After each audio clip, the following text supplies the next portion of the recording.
People were a little freaked out by this thing, and many Denverites considered it to be cursed since before it even was put up, it killed its creator. This guy bled out after I'm assuming it was his femoral artery that was severed. And I mean, look at that ass, too. There's nothing lacking here. Clearly have the Freemason symbol there, along with the names of 2 Grand Masters who contributed money. Are these people lined up to be executed? I think this woman in the front is holding a dead baby. That's what it looks like. What the fuck is this doing in an airport? Yeah, I'd be like, was there something here and it like broke or what? A lot of people are saying, why the fuck do we need the Egyptian god of death outside? This place is already weird enough.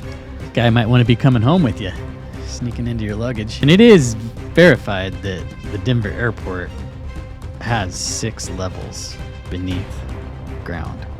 What the hell they have down there? Like, clearly they're all about to die with that fire behind them. And you're a pessimist.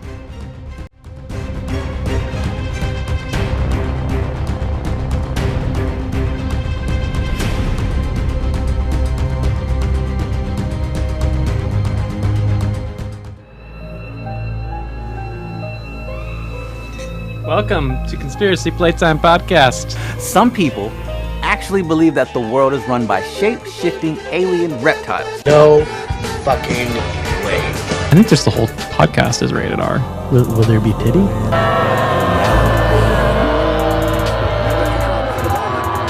What the fuck is a conspiracy theory? When 2 separate events occur simultaneously pertaining to the same object of inquiry, you must always pay strict attention. The only Jewish conspiracy there is that I'm circumcised.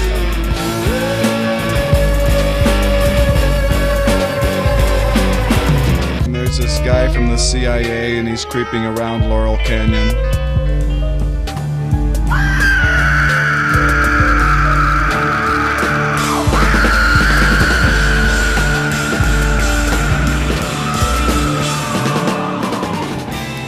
So anyone at any given time could be infected, don't even know it, and feel perfectly well. That's really the nature of science. Come on, man. That's like saying before you got in this program, you take a test where you're taking cocaine or not. What do you think, huh?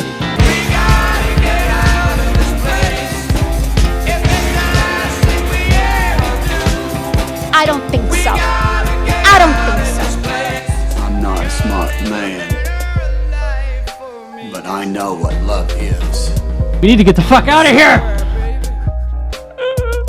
Fixing that testing regime, we need to have that in place before we move to that next phase. I don't know what to do about the depression and the inflation and the Russians and the crime in the street. All I know is that first, you've got to get mad. You've got to say, I'm a human being. God damn it. My life has value. I have come here to chew bubblegum and kick ass. I strongly believe that. I do as well. And I'm all out of bubblegum. The FBI killed Martin Luther King. And it's fucking making sense to me now.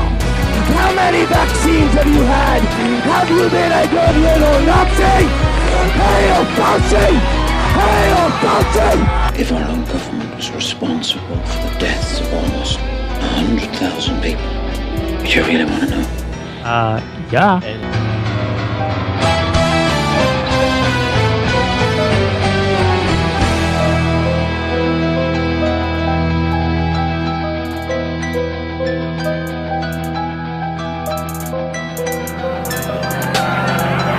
Roll up your sleeves, take your shot, wear your mask, and please stay safe out there.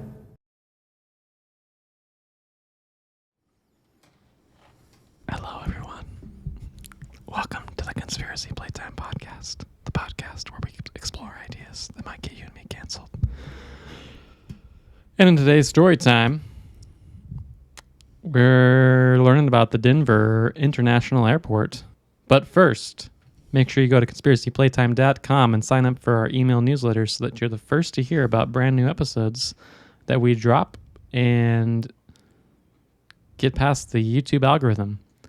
So if you want the direct link to yours truly here, then sign up for the Conspiracy Playtime newsletter. and send your favorite episode to a friend that you think would enjoy it or a friend that you think would hate it. The latter is always fun. Yeah, we'd love to get some more troll comments in the YouTube channel. Speaking of fun, we have just got done doing a very bloody spectacle with the Port Arthur massacre and then the ensuing aftermath of gun control and what's going on now in Australia. And I told Jeremiah last week as he was getting ready to leave that I needed to do something a little more lighthearted. And while the conspiracy theories that surround the Denver International Airport get a little dark, it is just kind of a fun thing to look into. And I did have a lot of fun doing it. Spent the last few days listening to several podcasts, reading a few articles here and there, watching some videos and some, I guess what would qualify as documentaries. And I'll say right off the bat that there are a lot of nutty fuckers out there in the conspiracy theory world, and we're not one of those, damn it. I can get into that territory, and I'm not gonna die on that hill for the most part. When we come at you with the more conspiratorial podcasts, minus the theorizing, such as our Mockingbird episode, Project Pandora, we do have evidence to back up what we're saying, and then there are more serious episodes. This one, there's not a lot of concrete evidence that there's anything nefarious going on, but there is so much topical shit, and the combination of everything makes this kind of a fun rabbit hole to go down. And we'll get some of the logistical shit out of the way. And I'll begin by talking about the inception, construction, and opening of the Denver International Airport. And this is why we called the podcast the Conspiracy Playtime Podcast, because we just like playing with these ideas, and we're not committed to each of these. I mean, we're all going to die someday, and speak for yourself, Travis. We might as well just have some fun while we're at it. And what's more fun than finding something that goes against the mainstream and talks about aliens? There's a little bit of alien in here. All right, so for some factual foundation, the Denver International Airport, from what I could gather, happened as a result of deregulation of the airline industry. And I was talking to Jeremiah a little bit earlier about how pre-deregulation, and we're talking maybe all the way from the birth of commercial airliners until the late 70s maybe, it was pretty much just a cut and dry, you get on an airplane, you fly to your destination. But when they deregulated it and they opened up room for all these new airlines to come in, they kind of had to redesign the whole model of commercial flight to where you have connecting flights, you go from one hub to the next until you end up at your destination. And Denver is located pretty centrally in North America, so it became one of a few different choices they had in mind for making this massive airport. It's also worth note that at the time, Denver had a very functional airport, and it's called Stapleton International Airport, or was. It's no longer functional. But that was pretty much like most cities where there are airports. It was within the city. It was only, a little under 3 miles from downtown Denver. And there was nothing really wrong with this airport, but they did elect to build a new one. And I mean, this thing is in the middle of nowhere. It's way outside of Denver. So in 1989, the proposal and the plans were laid out. The argument could be, though, maybe they saw that the city was going to continue to grow, and so eventually this thing would be on the outskirts of Denver. But that's still not the case, is it? Not so far. Yeah. If we keep growing, if COVID allows. Because I remember when we flew to Texas and we had a connecting flight in Denver, it felt like we were in the middle of nowhere. Like you look around and you don't see anything. And check out this map right here. Here's your metropolitan. And then look at all that white space. Yeah. As Jim Carrey says in Dumb and Dumber, we've only gone about 2 inches, but that 2 inches of space. In September 1989, under the leadership of Denver Mayor Federico Pena, federal officials authorized the outlay of the first $60 million for the construction of DEN. And a lot of people call this DIA, Denver International Airport. The actual title is DEN, much like LAX. That's what the official title is. But we'll probably say DIA quite a bit today. 2 years later, Mayor Wellington Webb inherited the mega project, scheduled to open on October 29th, 1993. So they wanted to take just over 4 years to get this thing up and running. Delays caused by poor planning and repeated design changes due to changing requirements from United Airlines caused Mayor Webb to push opening day back, first to December of 93, then to March of 94. Looks like they kept running into problems. I remember hearing a bunch of this in my research, but the underground baggage system kept fucking up, and I think they eventually just scrapped the whole thing. Yeah, because I think now they just have carts driving the baggage from, just like you would normally have. But they were trying to do this all underground? That was the initial plan, yes. And so we come forward, and it looks like Denver International Airport officially replaced Stapleton on February 28th, 1995. 16 months behind schedule and a cost of $4.8 billion. Oh my gosh. Today, that's the equivalent of $8.2 billion. But this was nearly $2 billion over budget. How do you do that? The construction employed 11,000 workers. And when you get into like the conspiratorial buzz around this, it was all pretty compartmentalized. So the crews that, were there 1989 when this thing started being built, they were long gone by the time this thing was finished. So nobody ever really saw the entire process of building this motherfucker. There was no general manager? We could get into the Freemasons here in a bit. That gives you a good idea of the inception and construction of this thing. So one funny tidbit is if you look at the terminals and the runways from above, a lot of people claim that they see a swastika. And this is one of those where I'm not on board. Did it look different before? Or are these all the same runways? How do I make it big? Just double click on the image. Okay, so on the left side is it without the... This is it without. And as I was telling you earlier, this is a fucking stretch. I mean, here you could theoretically see... You're missing part of it even. It doesn't look like a swastika to me, and if it does to you, I'm not here to talk you out of that, but I think this is a reach. I think that if you went and looked at most airports from above, most of the bigger airports, the international airports. Yeah, I mean, you got to have shit going sideways. And so, personally, I'm ready to throw that one. It does seem kind of weird that some of those have such a long, taxis to the actual runway. Mm-hmm. Like I was telling Colby off air, when we were there just a few years ago, they were still building and expanding.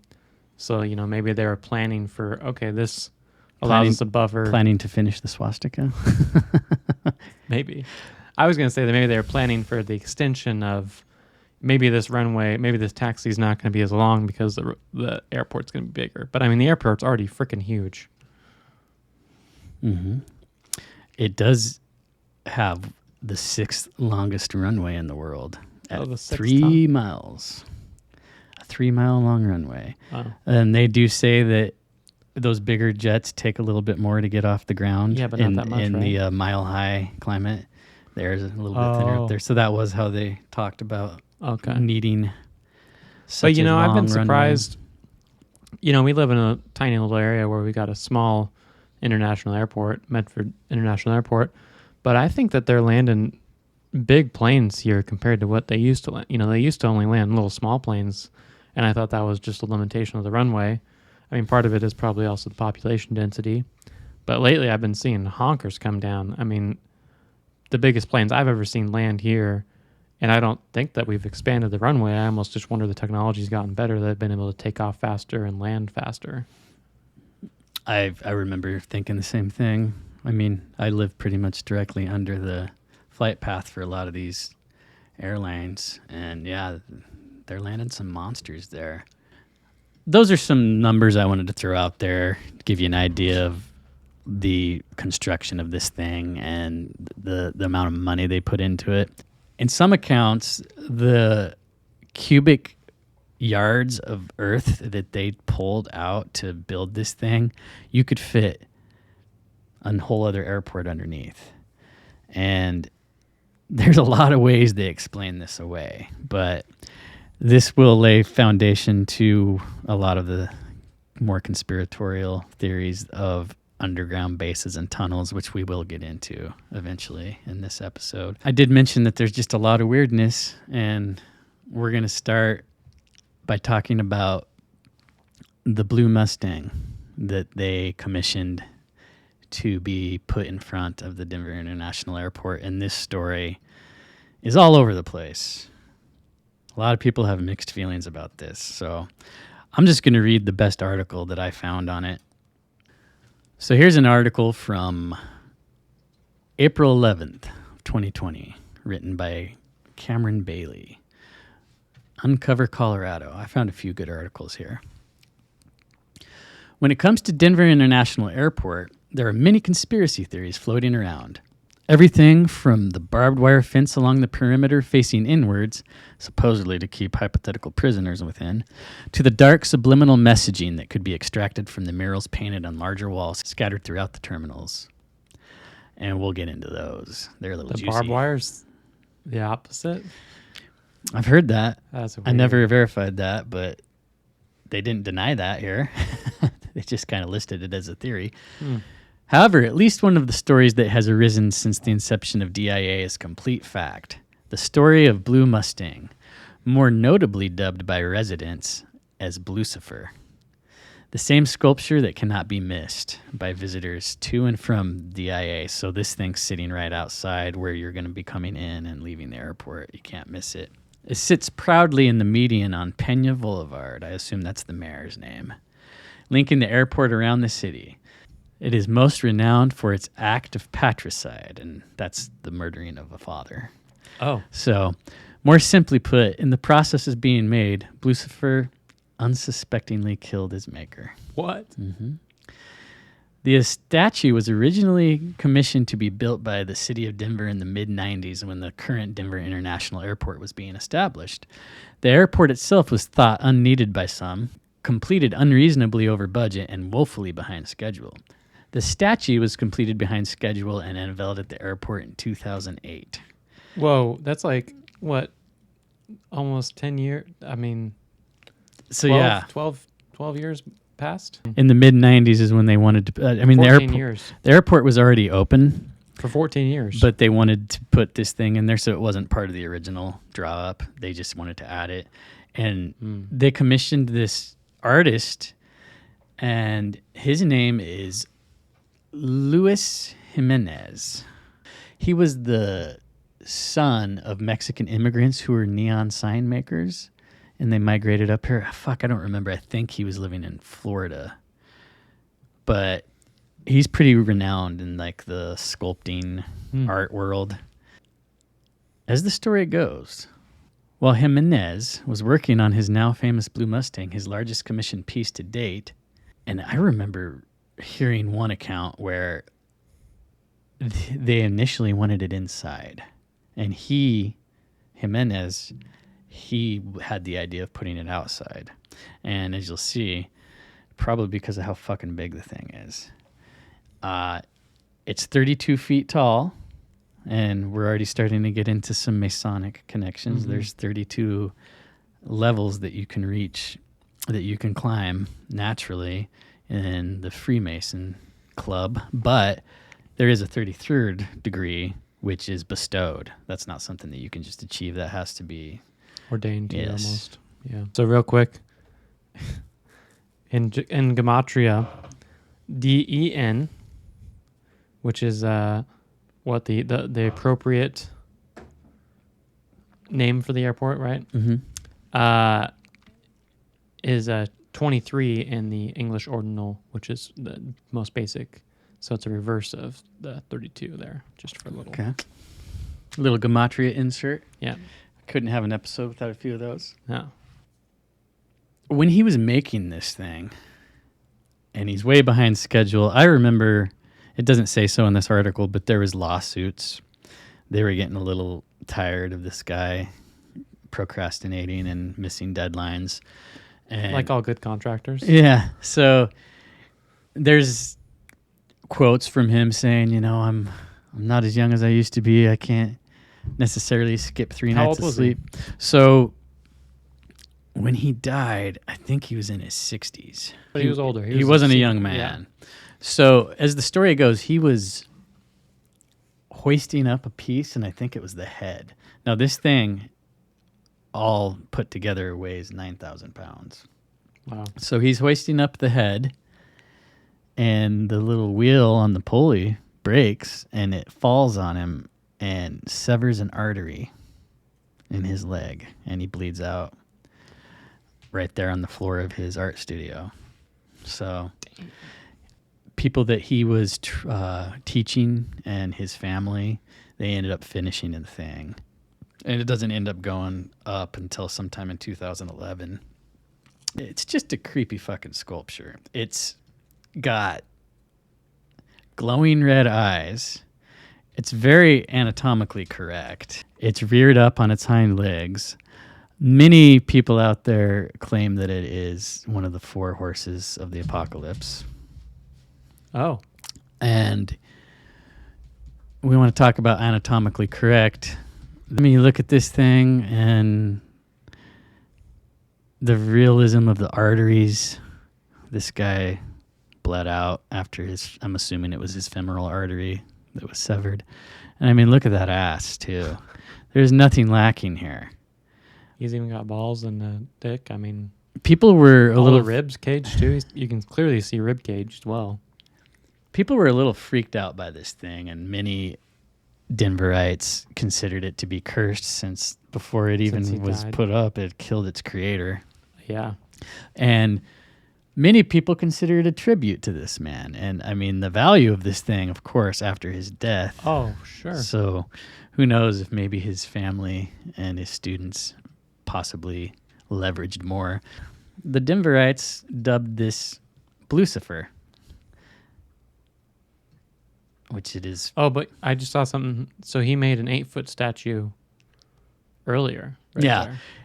I think that may have been when they were still talking about putting it inside. Oh, okay.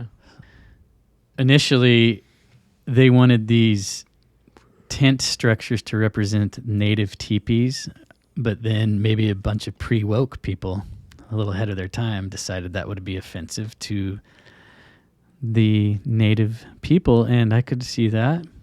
So they just kind of, rather than get rid of them, said, no, they're supposed to represent the snow-capped mountains of Colorado. You know what they also look like to me? Nipples? The hats of the KKK. You fucking man. I don't know what to think with you sometimes. And you said those are made out of fiberglass? Yeah, like fabric fiberglass. And there was some wind damage when they first put them up. They kind of had a hard time figuring out how to maintain those. I think they're still there. I'm not sure. I remember them being there when we landed. What year was this that you were there? 3 years ago. Oh, so you would even have seen Anubis. or not seen it, but it would have been there. It probably would have been there, but since it was just a connecting flight, though, you only were on the inside. Mm-hmm. We're going to move on to the dedication stone inside of the airport. They put this thing in what they've labeled the Grand Hall of the airport. Ironically enough, the Grand Hall is where the Freemasons have their meetings. So here you have the dedication plaque, the capstone in the Grand Hall of the Denver International Airport. Clearly have the Freemason symbol there, along with the names of 2 Grand Masters who contributed money to the building of this thing. And I know Jeremiah probably will like this. You add up the numbers, and 1 + 9 + 1 + 9 + 9 + 4 equals 33. Again, a pretty ominous reference to the 33 degrees of Freemasonry. And a lot of people are like, yeah, but they don't. If you throw the month in there, then it doesn't. It's 36, but the month is written in letters. And there's also a time capsule and a little plaque with Braille on it that also has the Freemason symbol. And the time capsule is supposed to be opened in 2094. So who knows what the fuck's in that thing? I mean, there are all sorts of theories abound. I'm not going to be. I'd be 111. Or almost. I don't know if they're doing it on the 100-year anniversary. Assuming they did, I'd be 110 years old. How old would you be? I'd be 100 years old. You might be alive still. I'm going to die when I'm fucking 39. You heard it here first, ladies and gentlemen. I'm going to try to be alive for this. I'm going to stay alive just for this.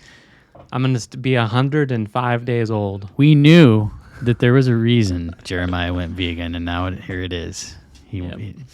I got to be around to see this shit hit the fan. I mean, for the time capsule to be opened. That's the capstone, and now this is the part where I get a little...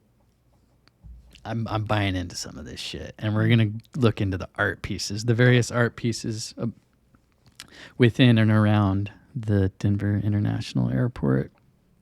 So they had a Mayan artist by the name of Leo Tanguma. And I've been to Guatemala, and the murals down there, the style of them, they're exceptional, and they're just on the side of grocery stores and little businesses in the town square, and it's all about slaughter and ethnic cleansing and these. Oh, really? Yeah, these villages. When the death squads, a lot of them trained in the School of Americas in Georgia, went in and they just went door to door and tried to do a Mayan cleansing. You know, there was a lot of Spanish blood at the time. But in the same vein of that style of art that you see in these murals, to me, you could explain a lot just by having seen some of that stuff. But that being said, I still find these things to be creepy as fuck. And there's 3 main ones I want to look at. This is the one that you'll see when you first walk in. And take a look at it for yourselves, but clearly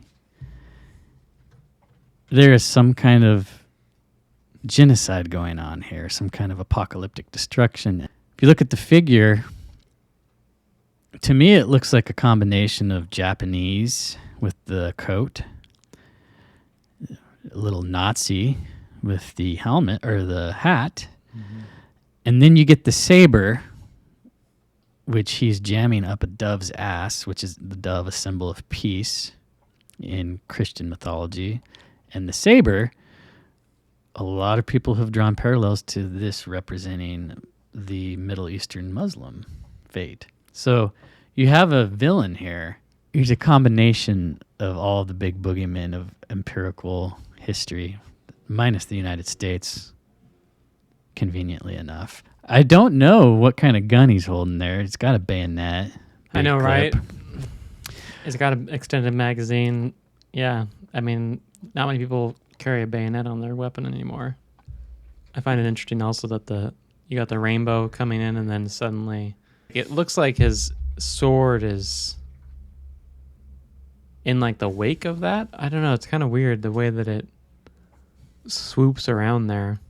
Are these people lined up to be executed? I think this woman in the front is holding a dead baby. That's what it looks like. Definitely doesn't look alive. And these 3 kids, one in the very front clinging to a teddy bear, the like one in the back with the purple blanket looks like it's alive. You could look into these pieces in great detail, longer than we're going to here. But something I want to point out is there's a letter in the bottom right corner. I was once a little child who longed for other worlds, but I am no more a child, for I have known fear. I have learned to hate. How tragic, then, is youth, which lives with enemies, with gallows ropes. Yet I still believe I only sleep today, that I'll wake up a child again and start to laugh and play. At the bottom of this letter, 14-year-old kid's name died December 18th, 1943, in an Auschwitz concentration camp. A weird little piece that, for whatever reason, Tanguma decided to put just kind of really out of sight. There's a lot going on in this mural.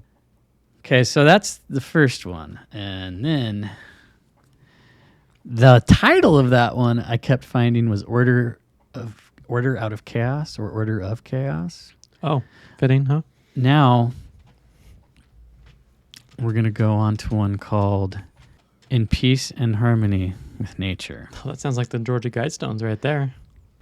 We're talking about peace and harmony, but you clearly see there is nothing peaceful or harmonious about this, with maybe the slight exception of this dead.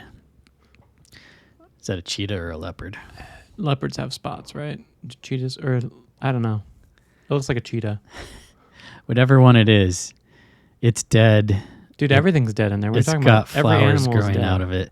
Well, this seems to be a more natural death. It's going into the earth. There's flowers coming out of it. But then they have these other animals in cases. It's almost like extinct animals. And look at this. We have a sea turtle caught in a fishing net. And then we have a pissed off whale jumping in the background. But the penguins, and what kind of bird is that? Almost like looks similar to a pigeon. I don't know. Then we have the large rib cage of some animal here. The bison head. We have a stuffed bison head, and then we have 3, it looks like different races. We have a little white girl here. We have a native woman. And over here, maybe some Middle Eastern African garb on this corpse. Yeah, so it's weird. They're like in a cemetery or something. This is in peace and harmony with nature. I don't know if I was going to call this painting something. I don't think that would have been it. I mean, look at the fire behind it. No offense, Leo Tanguma. It's interesting. The city. Do you see the city way behind it? So it's like maybe this is, supposed to be like we're in the forest, but the forest is actually on fire. I don't know. That's weird. Like clearly they're all about to die with that fire behind them. And you're a pessimist. I used to think I was an optimist. I'm not sure anymore. I didn't realize that little girl was dead there. Which little girl? The one in the right-hand corner there, down below. Oh, you didn't? No, I didn't. I couldn't see that part of the screen. Yeah, she's white. And dead. The final one is Children of the World Dream of Peace. Common theme of peace here. So these are still up in the airport? Yes. And I didn't do any of the murals that have been taken down, and apparently they're coming back up at some point from what I could find. But I do know a lot of people have been weirded out by these things, so who knows what's going on. Time will tell. And if you look at this one, it appears that the evil villain from the first mural has fallen, and now children of the world rejoice, and notice they are coming in and handing in all the weapons It looks like flags wrapped around. Swords. Mm-hmm. Then you have a massive... Is this the saber that he was holding originally? It must be, because yeah. it's not down here. Yeah. And they're like, fuck that guy. They're all happy he's dead. This is my interpretation. But you could really just zoom in on this and go into a lot of detail. I swear at one point, I saw a little boy in the Nazi youth outfit. Oh. Is that him right there? And then look at this. This is an American Boy Scout outfit. Oh, wow. All different languages for the word peace. What are they going to do with these weapons? I think they should start a fight club. Got an Israeli flag here. Those are the murals. And if you don't find those odd, that's fine. I do find them to be a little... But these are... You said something about murals that were supposedly covered up? No, these ones are still there. But the other... So how many murals were there in originally, I don't know. I mean, there's art all over this fucking airport. Not just murals, just almost like... What about murals that were created by the same artist? Oh, I think that he did the majority of the murals, and that's a rabbit hole that we could go down in, like pretty much a whole episode, probably, if we wanted to. They're out there, and I have a hard time finding verifiable sources. Like Jeremiah and I stumbled upon a supposedly painted in 95 mural of children from all over the world wearing masks, like COVID type masks, of the flag of whatever country they're from. It's creepy as shit. And I couldn't verify that was a part of this, and in fact I don't think it was. It does seem to be a real mural, and it does seem to be eerily prophetic. And it does seem like they were inspired by this. It's a similar style, but you can kind of tell it's not quite, doesn't quite look like the children in this mural you just showed. No. So it's not by the same artist or anything like that. I'm at this point, I'm willing to say I don't think it has anything to do with DIADEN. Yeah. Leo Tanguma, of course, being the culprit of these murals that have caused a little bit of controversy, he's defended it and said this is a vision of peace. This is a vision of transformation and transition. And you can see that. There's a theme in there for sure, but there's also some weird shit. Why the villain who seems to embody all of the evil empires of recent history, why the letter from Auschwitz in the corner? There's no talk of that. Maybe that was the big bad villain that we had to transition away from. But they're just eerie, and I know that if you're traveling, I gotta admit, I haven't paid attention to the art, the different art in airports around the world. Me neither. Usually I'm just so fucking tired, and I just want to... And you gotta hurry up and get to your connecting flight, or go grab some food, or take a piss, or whatever you gotta do. But Denver International Airport, I believe, has a weird kind of group of people that just go there to not even fly and just check this place out because of all the madness. Can you even do that nowadays? You could buy a ticket and do it. Oh, okay. But you just wouldn't leave. I mean, I heard a bunch of people saying they did that. Just go buy the cheapest ticket and then don't get on the plane. Yeah. Some other art aside from the murals. This one is called the Interior Garden. And I think they're getting rid of it. The artist was a little mad because he said, so if you were on this upper level, you'd be able to look down, and it looks very ruinous, you know? I don't know if these are real plants, but the airport claimed this thing, or this piece, took so much upkeep, and it was leaking, and it was just way more expensive and to maintain it than it was worth. So they're letting it go. But as of now, it's one of the pieces that you could see. There's a different angle of it right here. I think it's kind of cool looking. Yeah, but it definitely, like, if I was looking at that, I'd be like, what the fuck is this doing in an airport? Yeah, I'd be like, was there something here and it like broke or what? This is one I just found this morning, putting all this shit together. It's outside, and it's made by a California-based sculptor named Ned Kahn. And these things are wind activated. Whoa. So just the unpredictable wind and the little planes. So do they move around or something? Yeah. I think I might have had a second picture where you can see them bending down. Huh. So you can see they move with the wind. And they're supposed to represent blades of grass. Okay. According to Ned, the artist. And, nothing really ominous. I just kind of wanted to include it. I thought those were pretty cool. To me, it kind of looks like tombstones, but, I would, if you saw it in person, maybe it would look different. I don't know how thick or wide they are. So like a cemetery kind of aesthetic. Mm-hmm. Now, to get back to a more ominous piece of art, and I think we're going to finish on the art pieces with this one. For those of you out there who are into Egyptian mythology, the name Anubis will be familiar. Anubis is the god of death. In 2010, they installed a 26-foot tall, 7-ton sculpture. So this thing is a little bit shorter and way fucking heavier than Lucifer. Check it out, though.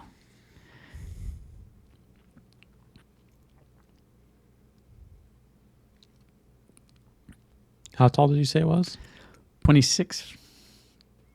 One of those numbers you really like. 26 feet tall. A lot of people are saying, why the fuck do we need the Egyptian god of death outside? This place is already weird enough. So why not? I mean, yeah, it's to protect you. There's some more art pieces that are worth note. Gargoyles. They're a weird theme here. And we're going to show you the art piece of the gargoyles. But later on in this, there's a really weird gargoyle connection. So outside of the baggage claim, there's a couple of these fellas. Gargoyle. Jumping out of your suitcase. Yeah, and in the mythology, gargoyles are there to protect. They're there to guard. But this guy might want to be coming home with you, sneaking into your luggage.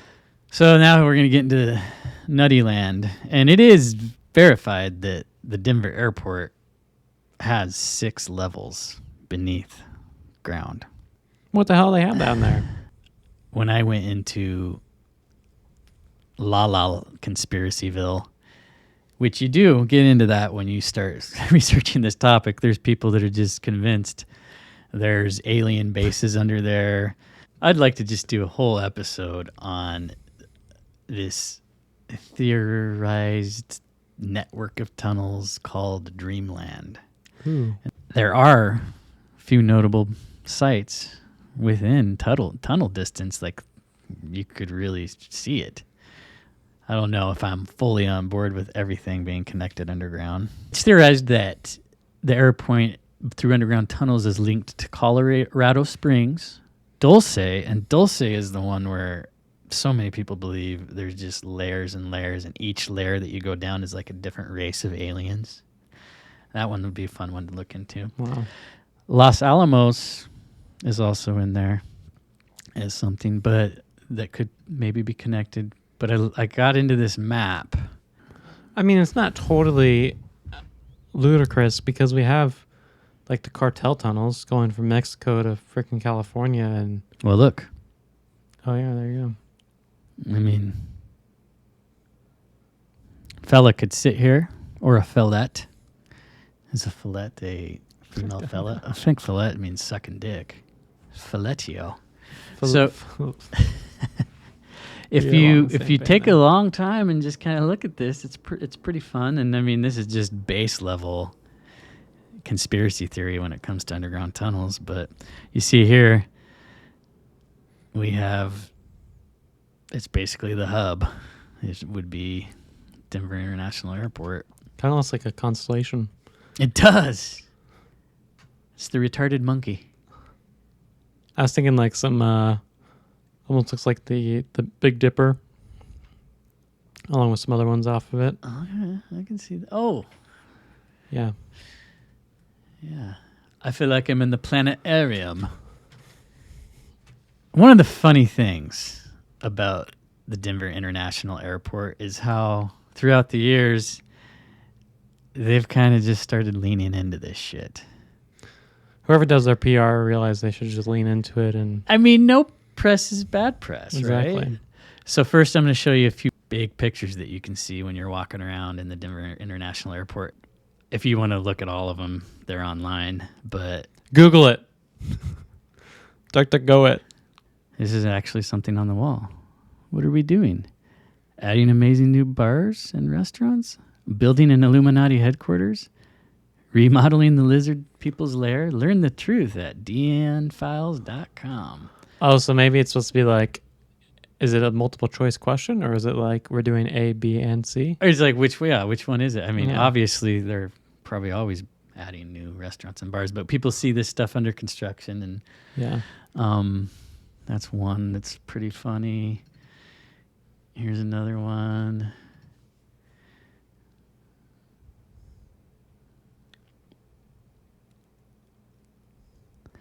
So you could see they're having fun.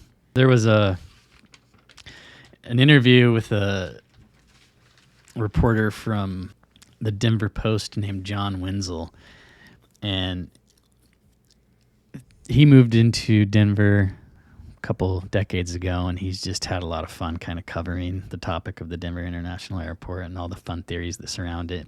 And he mentioned that staffers now will put on like alien masks and hide in the tunnels and just fuck with people who are on, like, driving by on the trains to go to their next terminal. Just give them something to talk about. I mean, it certainly makes you want to be like, oh, I'm going to try to get a connecting flight there or something, because you're going to want to go check it out. And then what does that lead you to? To spend money there. Oh, yeah. So, I mean, from a business marketing perspective, it makes sense to make people want to go see for themselves. Mm-hmm. They have invited journalists and reporters down into the tunnels just to like show them.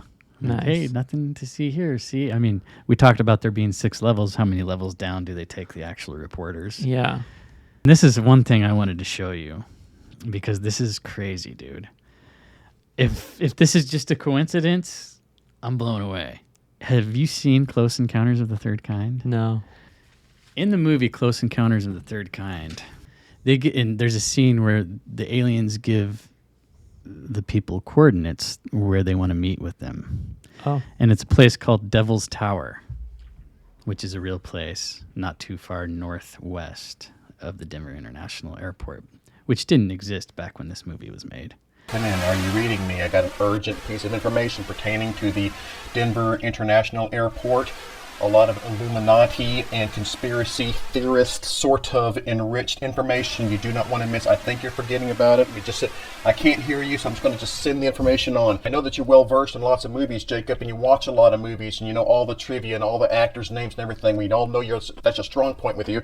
We all know that you probably have your anniversary edition of the Close Encounters of the Third Kind movie on Blu-ray, so I know you're probably good, but just in case, here's something you need to relay in the video. In the important scene where the aliens are sending the information to the scientists of the coordinates to get to the meeting point will be 1044430403610. Those are the numbers sent by the aliens in the movie. And in the famous scene where they finally figure out that those coordinates are leading to Devil's Tower, modern day movie nerds have discovered that there is a very interesting fact that whenever you punch in those coordinates, it does not in fact lead to Devil's Tower. And that does not surprise many people, because back in those days they didn't expect anybody to really know when they're watching the movie, so they just slugged some numbers aside there. The coordinates weren't that terribly far away in real life, and it turned out that they were in Colorado in an empty field near Denver.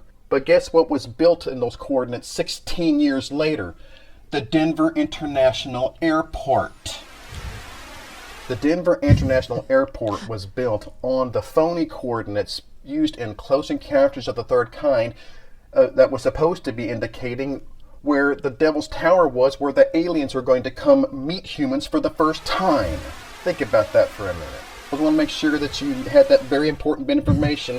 I'm trying to get it to you while you're still on site. I don't know if it's going to make it in time, but anyway, I want to make it.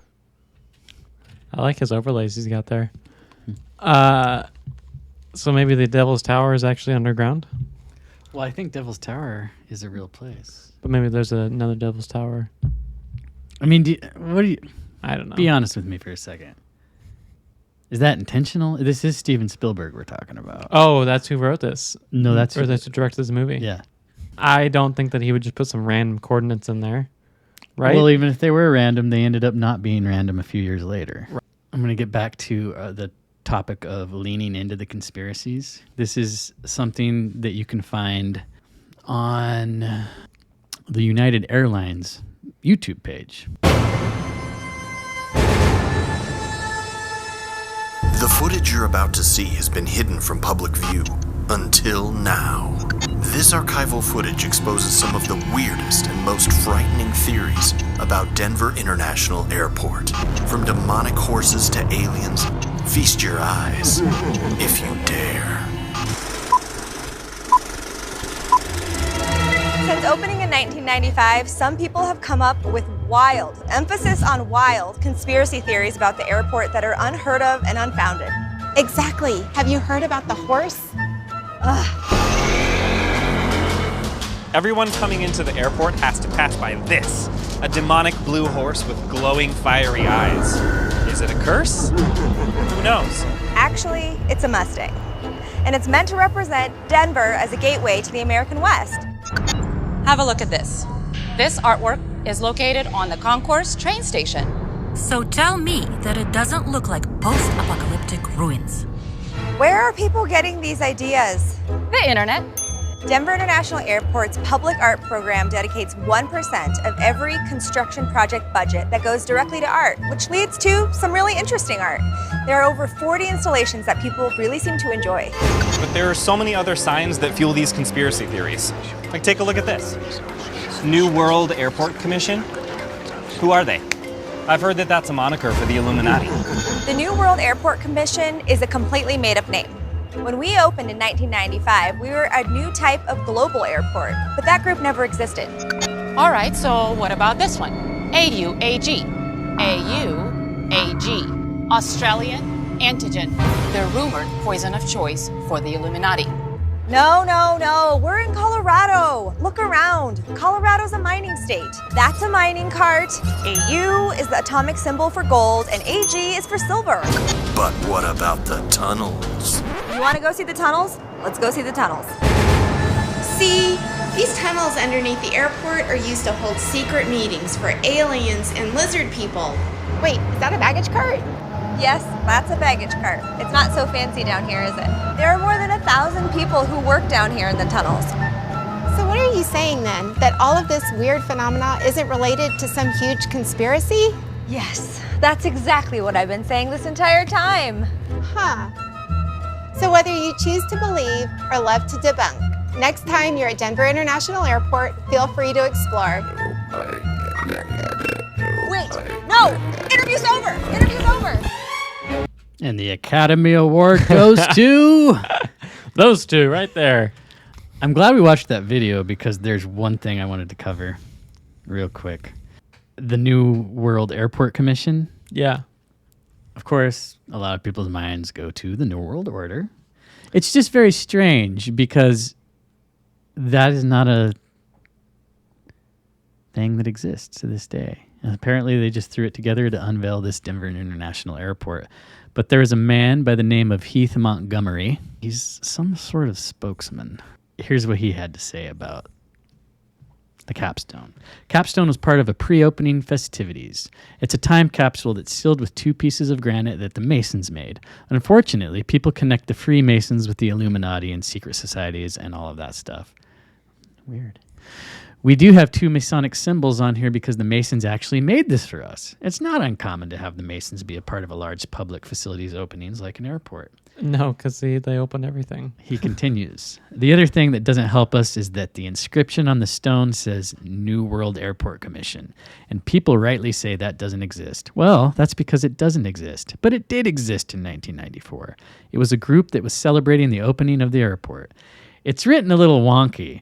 It's supposed to read the New, World Airport Commission. It doesn't help that it says New World right there. So, that wouldn't even make any sense. The New, World Airport Commission. Even, I don't know. Hey, does the English language make sense anymore? It makes sense to but the people who made it. If you can put a comma to explain away the New World. Anyway, I just thought that was funny that, they acknowledge this stuff and they're like, yeah, we could see why you would think that, but no. We talked about these gargoyles that sit inside the baggage or sit above the baggage claim area, begging to jump in your suitcase. Check this shit out.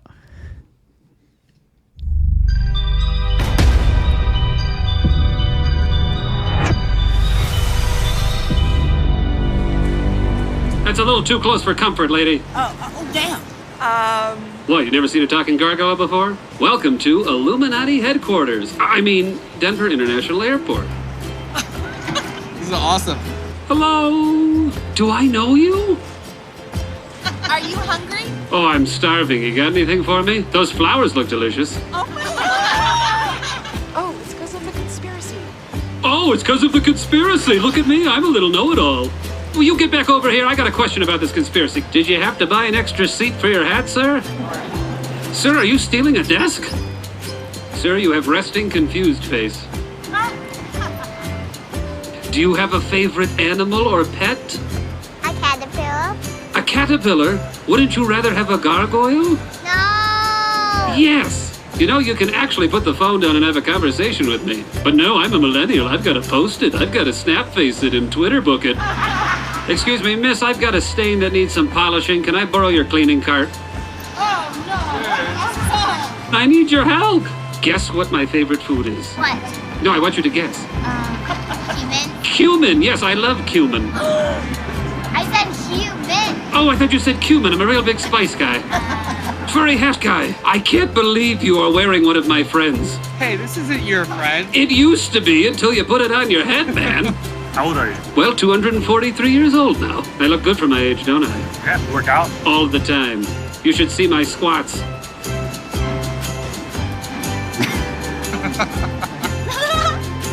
You're such a sweet talker. Will you take me back home with you? Let's go. I have some space in my backpack. Actually, I think you have too much baggage for me.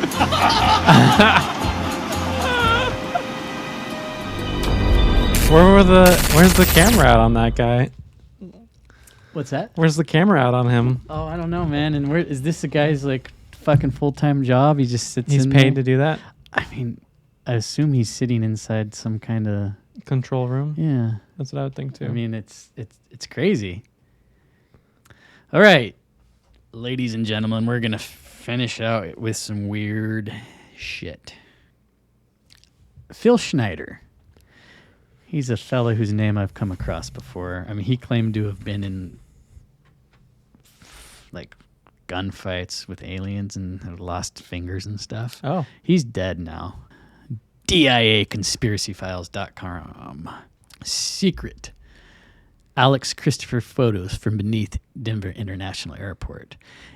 In 1994, Alex Christopher and Phil Schneider gained access to the underground facilities beneath Denver International Airport before it officially opened. Below are some of the photos they took, along with commentary written by Miss Christopher in 95. Alex is a female. Who knew? All of the following pictures are of the underground area at the Denver International Airport. Most of the areas are not being used. Dead baggage equipment, long highways, many chain-link fences, and locked-up fences that lead to lower levels and to what I know not. Many large open areas are not being used. Many large fenced-in areas are not being used. Phil Schneider is an engineer who had been involved for many years working in construction for the industrial defense complex, building giant deep underground bases. He told me that he had been offered the position of head engineer for the construction of the base that was to go under the new Denver International Airport back in the early 80s. Phil Schneider pointed out many things to me. such as on the lowest level we could go into, and the underground was very hot, not cool like a basement. He said it was hot because there were many levels below it, and the heat from there was rising from below us. As told to me by a person that worked with one of the construction companies, there are 5 secret underground buildings with a depth of from 75 to 100 feet on each one, all with interconnecting tunnels to each other, and with 2.5 to 3 mile long and 16 feet wide. I have even been told of a huge 40-foot diameter tunnel that was already constructed and in place in this area and is to believe to connect with Dreamland, which I did briefly mention earlier. He looked at the electrical panels as we passed them, and a crew of electricians were working on the panels, and he said they were NSA, and that the size of the panels would indicate that there were at least 8 levels below this lowest level, and that we were on the Denver International Airport underground. I will tell you this, it is strange down there under Denver Airport. This airport underground puts out a set of feelings. I can't tell you if what I'm picking up there are things that are going on underground in the area at this time, or if I'm picking up what has happened there in the future, which we have not arrived yet. Oh. There are 2 secret runways longer than any of DIA's runways. A source who worked for Bechtel Corp, who helped build those, told of the 50 million high-tech runways that were built in the wrong place in 1990 and then covered up with about 4 inches of dirt. Schneider said the plans for the complex were for hundreds of miles of underground roads, all connecting with high-speed bullet trains that can go at Mach speeds. He also went on to tell me that most of these bases are now jointly occupied by humans and either ancient Earth races or alien races. According to him, these underground bases are to serve many different purposes, such as medical research labs, prisons, work camps, military accommodations, food storage, etc. Schneider told me about the time when he was in a battle in an underground cavern where they accidentally broke into a nest of the large gray aliens. The one thing that I remember so well is the description of the large gray's eyes. He said that in the fight with them, one of them that he killed, the eye shields popped up and revealed yellow snake eyes with the up and down type of pupil like a reptilian. So these reptilians are wearing alien gray costumes. He also discussed the underground bases / prison camps. He said there are thousands of children being used in these underground prison camps, and that when they are physically all used up and cannot go on, that the nasty Dracos kill, slaughter, and eat them on the spot. And I'm imagining Draco means draconian. Mm. The part of the covert government / CIA, etc., that are involved with the underground bases that are jointly occupied with these agents and negative aliens have been for years working together to create a most deadly biological germ warfare product. They have found that by using glandular secretions from the aliens to create the biological weapon that is totally deadly to humans, while it has no effect on the aliens. And of course, there is no antidote, or if there is, the government is the only one with it. I mean, these pictures are kind of boring to me. Below is a picture of one of the long, four-sided concrete tunnels at the Denver International Airport that runs along adjacent to the tram tunnels. There's only one entrance into this concrete tunnel under DIA from the tram tunnels. One end is open in the working areas of the underground, and at the very end of the tunnel, where the line ends at Concourse C, there you will find a huge steel door that is large enough for a dump truck to enter. The steel door is open onto 55 square miles of open, flat, empty land that could be used for anything. It's nuts that the Denver International Airport sits on a piece of property that's 1.5 times the size of Manhattan. I mean, 54 square miles. I hope you can sleep well knowing this information. As for myself, I sleep very little. Alex Christopher. So, wow, a little wonky there, but think about that. You get a little taste of what some people are saying about what's going on underneath there. And I mean, I'm just going to come out and say it. There's a lot of fucking weird shit surrounding the Denver International Airport, and you take each one of them on their own, it's kind of just like, wow, that's weird. But all together, I would say this is one weird fucking airport. It's fun to look into, and you out there, if you want to dive into this a little deeper, there's a lot of information on there. I just kind of included a brief overview of the stuff that I found interesting, and you know, you can go from logical to conspiratorial pretty quick here. So thank you for listening and for watching. And I think that for now, that will be all that we have to say about the Denver International Airport. Peace. Peace. Up at the top. Oh, shit.